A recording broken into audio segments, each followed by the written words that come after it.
There are moments in history when world leaders gather, treaties are drafted, cameras flash, and the world waits for peace to arrive. And yet, so often, it doesn't. For generations, the Middle East has been the focus of negotiations, summits, ceasefires, and promises. But despite all the power in those rooms, lasting peace has remained painfully out of reach. And then, from a place no one expected, came a different kind of answer. Not from a government, not from a military, not from a negotiating table, but from a child. Her name is Zoya Ishwar. When Zoya was first asked to design and create a Middle East peace monument, she wasn't a politician. She wasn't a diplomat. She wasn't a world leader with a staff, a budget, or a seat at an international summit. She was an 11-year-old art prodigy. What Zoya did have was vision. She had heart, and she had the rare ability to look at one of the world's most painful and complicated conflicts and imagine something better. Not through politics, but through art. Not through division, but through symbolism. Not through power, but through hope. Where others saw an impossible problem, Zoya saw a possible answer. She believed that a large public work of art could do something speeches and negotiations often cannot. Create a visible, emotional, human symbol of peace.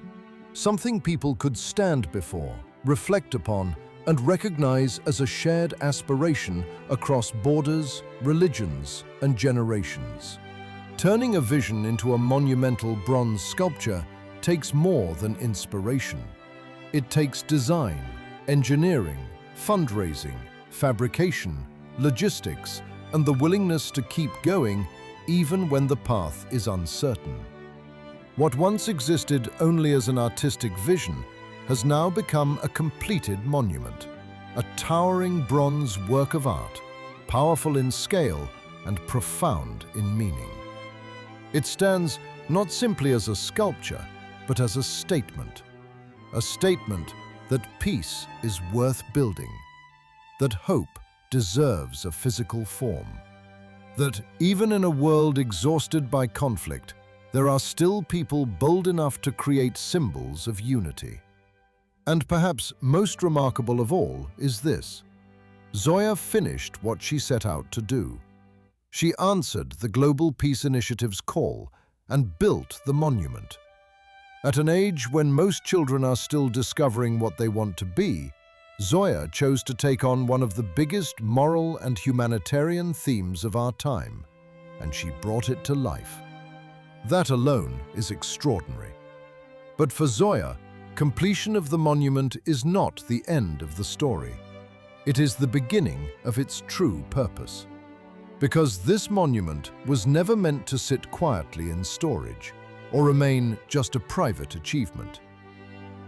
Zoya and the Global Peace Initiative's new quest is to find the right home for the monument in the Middle East.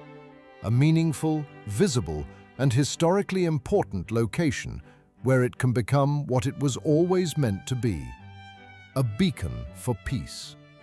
A place where families, children, leaders, visitors, and future generations can stand before it and be reminded that peace is not only negotiated in conference rooms, it is also imagined by artists, demanded by ordinary people, and carried forward by those brave enough to believe in it. She has already done what many would have thought impossible. She took a child's idea and turned it into a completed monument of hope. She transformed conviction into bronze. She transformed imagination into reality. Now, the next chapter belongs to all of us. To those who believe art can move history. To those who believe symbols matter. To those who believe the Middle East deserves not just another round of failed promises, but a lasting and visible testament to peace. The monument is ready. The vision is real. Now all that remains is to bring it home. to place it where it can stand not only as Zoya Eshwa's achievement, but as the world's declaration that peace is still worth pursuing and still worth believing in.